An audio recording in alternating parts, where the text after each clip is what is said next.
Doctor विजय राठी विधायक हैं, कोई ऐसे नहीं कि एक छोटे से नेता ने कह दिया है, विधायक हैं, एक संवैधानिक पद पर बैठे हुए हैं।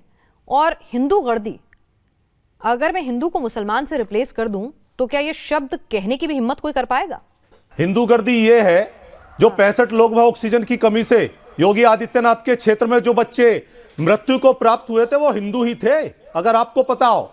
मैंने आपसे क्या कहा हिंदू गर्दी क्या होती है? मैंने गुंडागर्दी सुना था। मैंने क्या कहा? योगी जी ने जो करा उसका हिसाब आप दोगे कि आजकल हिंदुओं को बदनाम कर रहे हैं। भारतीय तो फिर जनता मुस्लिम गर्दी नहीं थी वो? भारतीय जनता मुस्लिम गर्दी पार्टी कहीं के नहीं राज थी। में ही हिंदू खतरे में है। हिंदुस्तान का हिंदू कोई खतरे में नहीं है पिनाक जी, हिंदुस्तान का हिंदू खतरे में नहीं है। ये भारतीय जनता पार्टी का खतरे में किसने कहा आपसे? अब जब खतरे में इसकी सरकार में होता है तो ऐसी यही कहते हैं पूरे भारतीय जनता पार्टी वाले प्रचार क्या कर रहे हैं? मैं जिस विधानसभा में उसमें प्रचार यही चल रहा है, इनके विधायक कर रहे हैं। ये बोल रहे हैं कि हिंदुओं तुम्हें खतरा है। अरे खतरा है तो ऐसी सरकार का क्या करना? हिंदुस्तान को बदल देंगे हम आपको। तो हिंदू गर्दी कहना ठीक है, बदलेंगे। और पहले हिंदू गर्दी कहना ठीक है। आपको योगी मोदी को जो कुछ कहना कहिए ना, आपके राजनीतिक विरोधी हैं। हिंदुओं को आप गुंडागर्दी की तर्ज पर हिंदू गर्दी कह देंगे साहब। योगी जी, डॉक्टर विजय राठी हिंदुओं को बदनाम करके क्या मुसलमानों के वोट पाकर ही क्या आप सत्ता में आएंगे और कुछ नहीं बचा है? आपके टीवी पे मैं एक और शब्द बोल रहा हूं, आपके टीवी पे मैं एक और शब्द बोल रहा हूं। उत्तर प्रदेश के गब्बरनाथ, उनको जय वीरू की जोड़ी और ये जो जनता है ना ठाकुर रूपी, जिसको अपंग कर दिया, दोनों हाथ काट के आपने रोजगार छीन के मंत्री के बेटे ने गाड़ियां चढ़ा के, तो यानी कि ये इस गब्बरनाथ को बाहर भेजेंगे। डॉक्टर विजय राठी समाजवादी पार्टी के, सुनिए मेरी बात एक मिनट, सुनिए मेरी बात एक मिनट। मैंने आपसे क्या कहा? आपकी राजनीतिक तमाम उनसे नाराजगियां हो सकती हैं, लेकिन हिंदू धर्म का अपमान, हिंदू लोगों का अपमान, क्या समाजवादी पार्टियों को हिंदुओं के वोट नहीं चाहिए क्या? उनकी नजर में हिंदू हिंदू गर्द हैं, हिंदू गर्दी आपके सामने आपके सामने जो प्रवक्ता बैठा है, आपके सामने जो प्रवक्ता बैठा है वो हिंदू ही है, जाट भी है, नागरिक भी है और पश्चिमी उत्तर प्रदेश का गन्ना किसान भी है। लोग गन्ने को तेल पिला के, सुन लीजिए पिनाश जी, आपका धर्म मैं नहीं पूछ रही हूं, लेकिन आप क्या कहना चाहते हैं? प्रत्याशी घुस नहीं पा रहे हैं पश्चिमी उत्तर प्रदेश में। आपसे मैं क्या पूछ रही हूँ, क्या हिंदू गर्दी शब्द सही है? मैं आपसे क्या पूछ रही हूँ डॉक्टर विजय राठी, आप अपने समर्थकों के बीच में जब सड़क पर उतरेंगे और आप कहेंगे हिंदुओं से भी कि वोट दो समाजवादी पार्टी के लिए, बीजेपी ने अच्छा काम नहीं किया है, तो क्या हिंदू गर्द कह के वोट मांगेंगे? हिंदू गर्द कहेंगे उन्हें? मैं आपसे क्या पूछ रही हूँ, आपको सुनाई नहीं दे रहा? मैं कह रही हूँ ठीक है, योगी जी ने काम नहीं किया, समझ में आपकी आप राजनीतिक विरोधी हैं, आप कहेंगे, लेकिन हिंदू गर्दी कह के आप हिंदुओं के वोट मांगेंगे साहब? मैं आप ही की बात का जवाब दे रहा हूं। मैं आप ही की बात का जवाब दे रहा हूं। आपको मैं इनवाइट कर रहा हूं, आइए पश्चिम में 1-1 फीट गेहूं की फसल कड़ी है, रात में 100 सांड खेत में। मैं आपसे पूछ क्या रही हूं, आप जवाब क्या दे रहे हैं? मुझे इनवाइट करने की जरूरत नहीं है, मेरा ननिहाल पश्चिम उत्तर प्रदेश का है, मुझे पता है पश्चिम उत्तर प्रदेश क्या है, ठीक है? मुझे मत बताइए। अब देखिए ना घूम के, ठीक है, हमारे साथ चारू प्रज्ञा भी जुड़ी हुई है। चारू प्रज्ञा जी, ये तो कह रहे हैं कि हिंदू गर्द इन्होंने नहीं कहा था हिंदुओं को, ये तो कह रहे हैं कि जो योगी जी ने खराब चीजें की थी ना उसको हिंदू गर्द कह रहे हैं, एक नई डेफिनेशन बता रहे हैं हिंदू गर्दी की।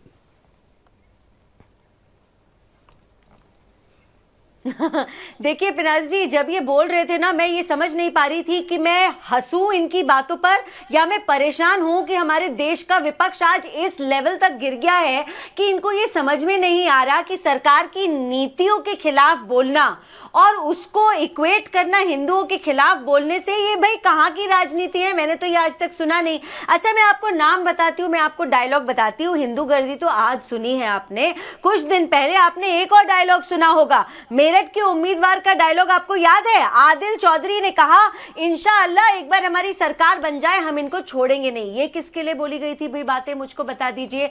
आज की तारीख में जो भी गुंडे हैं, आज की तारीख में जो भी असामाजिक तत्व हैं, आज की तारीख में जो जेल के अंदर तक बैठे हैं, ऐसे ऐसे लोगों को समाजवादी पार्टी ने टिकट दिए हैं, ऐसे ऐसे लोगों को समाजवादी पार्टी ने अपने सर पर बिठाया है। लेकिन समाजवादी पार्टी ये भूल चुकी है, ना ये 17 में जीते थे, ना ये 19 में जीते थे और ना ही ये 22 में जीतेंगे। ये विभाजन की राजनीति अब उत्तर प्रदेश में नहीं चलेगी, ये हिंदू मुस्लिम की राजनीति अब उत्तर प्रदेश में नहीं चलेगी। और ये हमारे को क्या बोलते हैं, ये वो लोग हैं जिन्होंने चुनावी भाषणों में इंट्रोड्यूस करे जिन्ना। भाई जिन्ना का क्या लेना देना हमारे देश के चुनाव में? ये वो लोग हैं जिन्होंने चुनावी भाषण में ये बोला कि पाकिस्तान तो हमारा दुश्मन है ही नहीं। ये वो लोग हैं जिनके सारे के सारे कैंडिडेट्स आज की तारीख में एक ही कार्ड प्ले करते हैं और वो कार्ड है जवाब देने के 2 सेकंड दीजिएगा। डॉक्टर विजय राठी मुझे बता दीजिए, हिंदुओं के खिलाफ भाषण दो, हिंदुओं के खिलाफ बयानबाजी करो, कभी उनमें घुस भर देने की बात करो, जाटों के लैंड में खड़े होकर आपके उम्मीदवार जो हैं किस तरह से जाटों को क्या बोलते हैं वो आपको भी पता है, 24,000 70,000 का गणित समझाते हैं, घुस भरने की बात करते हैं, फिर हिंदू गर्दी कह दो, फिर नहीं तो क्या हिंदुओं का अपमान करके ही समाजवादी पार्टी चुनाव जीतेगी यादवों और मुस्लिमों के साथ? मैं जवाब दे रहा हूं। मैं आप ही के चैनल पे, नेशनल चैनल पे करोड़ों लोग देख रहे हैं। बीजेपी की प्रवक्ता के पिताजी सांसद हैं, मैं इन्हीं की पोल खोल देता हूं अभी। इनके संसदीय क्षेत्र में सिवाल खास विधानसभा। आपसे मैंने क्या कहा? मैंने आपसे पोल खोलने के लिए नहीं कहा। आज का जो मुद्दा है उस पे रहिए राठी साहब। पोल कहीं आपकी तो नहीं खुल रही, तभी आप मुद्दे के अलावा सारी बात कर रहे हैं। मुद्दे के अलावा आप सारी बात कर रहे हैं। आपकी पोल तो नहीं खुल रही, कहीं आपके पास कोई जवाब नहीं है, इसलिए आप मुद्दे के अलावा सब बात कर रहे हैं इधर उधर की। दिल्ली एसी में बैठ के, अरे दिल्ली एसी में बैठ के मैंने आपसे क्या कहा? मैं आपसे सवाल फिर से सुनिए, हिंदी आती है तो हिंदी में बात करें, तो अंग्रेजी में बोलूंगी, पूछिए ना। पिनाश जी, मैं आप जो सवाल पूछ रही हैं उनके यही जवाब हैं। अच्छा, बता दूं आपको 2014 के बाद से जो चलता है टीवी पे, आपको बता उसका यही जवाब है पिनेश जी, उसका यही जवाब है, उसका यही जवाब है। आज तो मुस्लिम गर्दी भी है इस देश में, क्योंकि गुंडे तो मुस्लिम भी हो सकते हैं, क्योंकि जनता का समर्थन फिर तो सिख गर्दी भी होगी है ना। सबके धर्म के साथ गर्दी लगा दीजिए, गुंडे का तो कोई आतंकी भी आपके लिए धर्म से जुड़ जाते हैं। 99 गुंडों को टिकट किसने, अच्छा बताइए, 99 गुंडों को टिकट किसने दिया? 99 गुंडों को टिकट किसने दिया? भारतीय जनता पार्टी ने दिया। एसोसिएशन ऑफ डेमोक्रेटिक रिफॉर्म्स की रिपोर्ट क्या कहती है? सबसे ज्यादा जेल से चुनाव किसके कैंडिडेट लड़ रहे हैं? 10 सेकंड का समय दीजिए। ठीक है, प्रज्ञा जी जवाब दीजिए। वो कह रहे हैं आपकी पार्टी में अगर है मुसलमानों को तो टिकट आप देते नहीं, हिंदू जो है आपराधिक छवि वाले हैं, शतक लगाने को तैयार है, तो गुंडागर्दी हिंदू गर्दी उस संदर्भ में कहा था। जितना बड़ा दंगाई, ठीक, अभी तक आपने मुझे बताया। अच्छा राठी साहब, अभी तक आपने मुझे बताया नहीं कि आपने हिंदुओं का अपमान किया कि नहीं। चलिए प्रज्ञा जी जवाब दीजिए। 4 एक बात कहना चाहती हूँ जी, ये नहीं, हाँ जी, पहले तो मैं सपा के प्रवक्ता को ये कहना चाहती हूँ, 1.25 घंटे का डिबेट है, इतने चिल्लाने की जरूरत नहीं है। आप नहीं भी चिल्लाओगे तो भी दर्शकों को आपकी बात सुनाई देगी, शायद नहीं चिल्लाओगे तो वो ज्यादा आपकी बात सुनना चाहेंगे।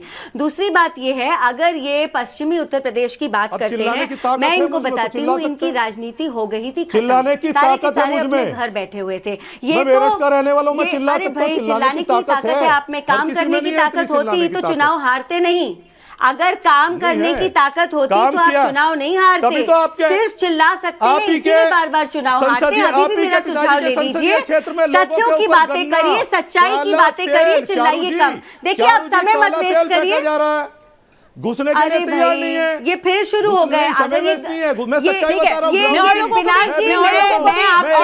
मैं चर्चा में शामिल करूंगी। यहाँ पर हमारे साथ इंद्रजीत सिंह हैं, नेता हैं आरएलडी के। इंद्रजीत सिंह जी, कभी जाट लैंड में खड़े होकर जाटों में भूसा भर देने की बात करते हुए वीडियो वायरल हो जाते हैं, आपके सहयोगी हैं। उसके अलावा यहाँ पर हिंदू गर्दी कह रहे हैं, हिंदुओं का वोट नहीं चाहिए क्या? हिंदुओं का अपमान करके जीतेंगे क्या इस बार?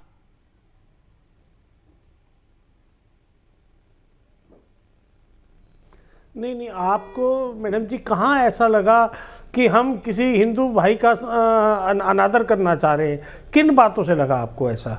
इंद्रजीत जी मेरठ के विधायक हैं, ठीक है, वो कहते हैं हिंदू गर्दी आ जाएगी, हिंदू गर्दी फैल जाएगी। एक बात बताइए, हम एक धर्म को मेरी आवाज गुंडागर्दी जैसे शब्द के साथ जोड़ दें, क्या आप ये मुसलमान या सिख या ईसाई धर्म के साथ ये गर्दी शब्द सुनना पसंद करेंगे? साहब मैं आपसे पूछ रही हूँ।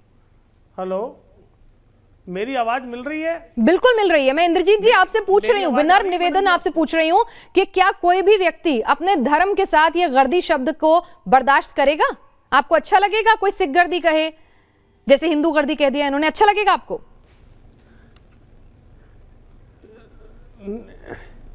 नहीं, देखो मैं उस शिष्टाचार का आदमी नहीं हूँ और हमारी पार्टी भी उस शिष्टाचार की नहीं है। स्वर्गीय चरण सिंह जी ने और चौधरी अजीत सिंह जी ने स्वर्गीय हमको इस तरीके की बातें नहीं सिखाई हैं। और हम तो मुद्दों की बात करने जा रहे हैं पब्लिक के बीच में, हम किसी से बात ही नहीं कर रहे जात बिरादर की। हम तो ये कह रहे हैं कि हम वो करेंगे जो आपकी पार्टी के ही विधायक जो हैं, आपकी जो सहयोगी पार्टी है समाजवादी पार्टी, सुनिए, हम भी तो हिंदू। समाजवादी पार्टी के विधायक जो हैं मेरठ के, वो ये बयान देते हैं। आप राठी साहब को सुन रहे हैं, जो समाजवादी पार्टी, जो आपकी सहयोगी पार्टी है, जो प्रवक्ता हैं, वो कहते हैं कि कोई गलत नहीं कहा। आप मुझे बताओ कि कोई अपने धर्म के साथ ये गर्दी, गुंडागर्दी सुनना पसंद करेगा, बर्दाश्त होगा?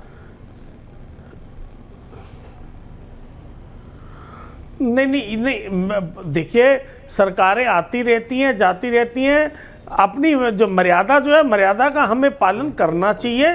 वो हमारी पार्टी का नेता हो, किसी विपक्षी पार्टी का नेता हो, जो वार्ता है, वार्ता की मर्यादा बनी रहनी चाहिए। हमें हार जीत लगी रहती है, कभी आता है कोई कुछ जाता, परमानेंट कुछ भी नहीं है, लेकिन मर्यादा हमको जरूर रखनी चाहिए।